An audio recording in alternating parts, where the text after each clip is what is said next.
Pourquoi rêve-t-on? Est-ce qu'on peut vraiment expliquer les rêves? Par rapport à la science, évidemment, il y a eu deux écoles de pensée dans ce domaine-là. Il y en a qui pensent qu'on rêve parce que, justement, pour des raisons physiologiques, biologiques. Et d'autres qui pensent, comme Sigmund Freud, comme on rêve pour des raisons psychologiques. Et nous, les chrétiens, nous pensons que ces rêves-là, comme le pasteur vient de l'expliquer, viennent d'en haut, viennent de Dieu. Donc c'est un domaine assez complexe, mais comprendre un peu plus ou moins pourquoi on rêve. Est-ce que l'homme commun peut avoir vraiment des explications de ses rêves? Comment peut-il arriver à déterminer que ce rêve-là vient de Dieu et que l'autre-là vient de Satan? C'est assez complexe. Merci.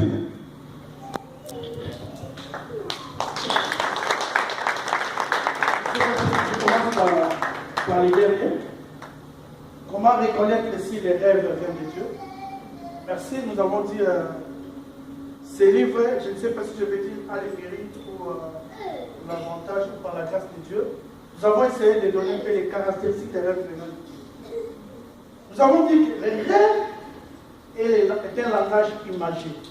En fait, les rêves est un symbole. Si nous devons définir l'homme, moi je n'aime pas définir l'homme comme étant un être rationnel. J'aime définir l'homme comme étant un autre symbolique. Parce que quand tu vois la tête de l'homme, il sous-entend que l'homme peut faire beaucoup d'inventions. L'homme peut aller loin. Quand Dieu voit les pieds de l'homme, il sous-entend que l'homme peut quitter Nagajika et arriver à Singapour. Quand Dieu voit les mains de l'homme, dans la pensée divine, il comprend que l'homme peut faire des fusées, l'homme peut faire du chocolat, l'homme peut faire des bateaux, l'homme peut inventer tout. Donc, tout en l'homme est symbolique. Et c'est aussi les rêves. Les rêves est un message symbolique. En fait, c'est comme la sténographie. Ceux qui ont étudié la sténographie, ils comprennent que c'est un langage codé. Et les rêves, c'est un langage codé. Pour les comprendre, il faut les décoder. C'est justement l'approche de ce livre. Quant au rêve divin, les rêves divins ont quelques caractéristiques. Parce qu'il est différent des rêves diaboliques. Les diables, son objectif, c'est de détruire, d'égorger, de faire du mal, causer des catastrophes, ruiner des vies.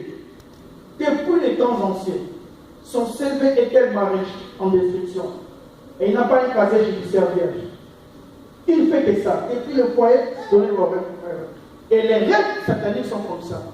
Mais les rêves divins, c'est pour notre bien. Nous avons donné, comme on lisait les livres,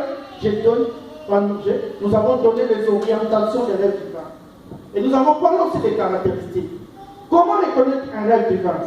Tout rêve venant de Dieu est à comprendre ou sceller de son esprit de justice. Dieu est tellement juste qu'il donne que des rêves justes.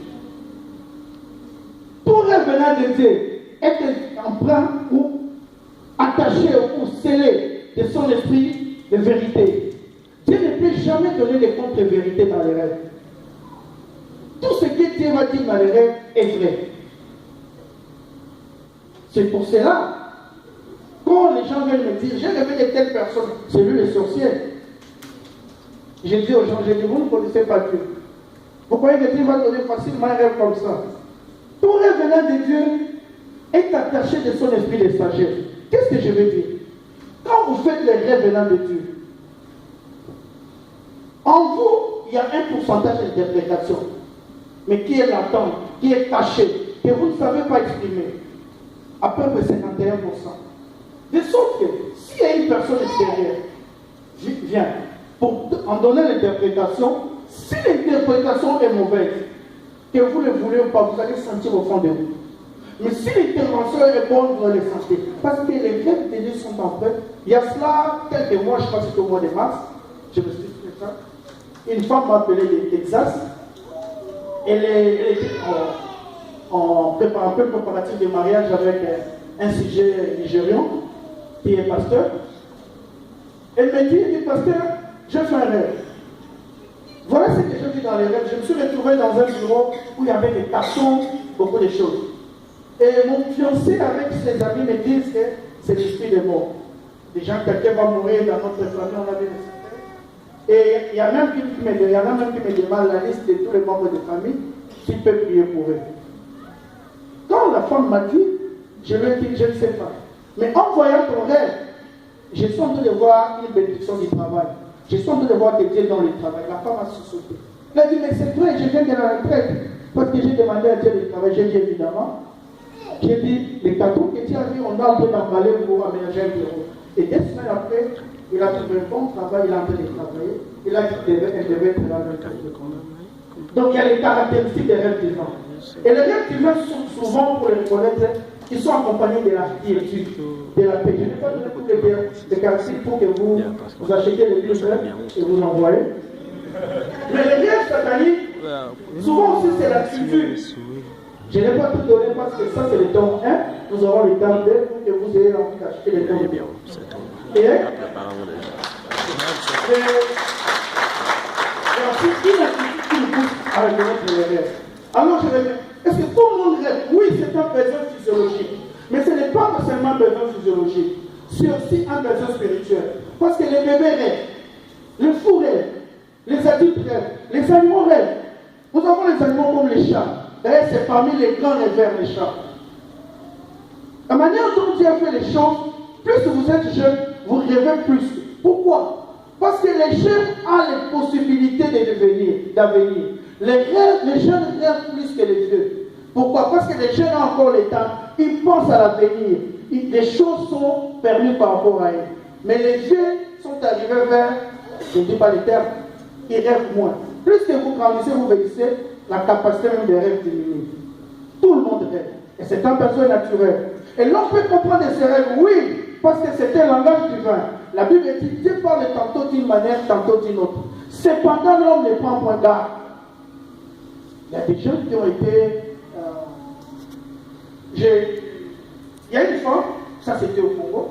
Un matin, je voulais aller à l'église, c'était en 2009, je crois. La femme est venue me voir. Elle m'a dit, pasteur, je fais un rêve.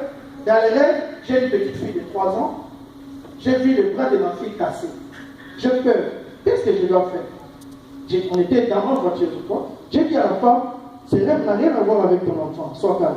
Mais je suis plutôt en train de voir ton foyer. Ton foyer a des problèmes. Elle me dit, oui, pasteur, tu as raison. J'ai dit, parce qu'on lui a dit, ta fille a les bras cassés. Il faut l'amener à l'hôpital dans les rêves. Si tu ne l'amènes pas, on va l'amputer. J'ai peur. Je lui ai dit, justement, les bras cassés là, c'est le foyer qui ne marche pas.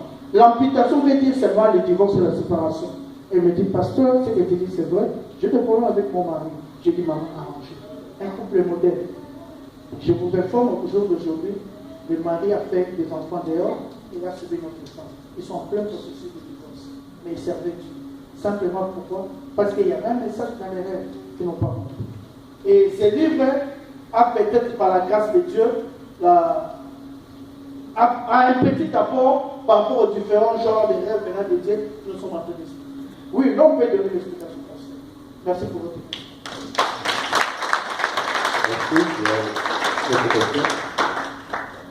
Merci. Je vais me positionner ici parce que je vais voir toute la salle. Merci Aimé pour votre question.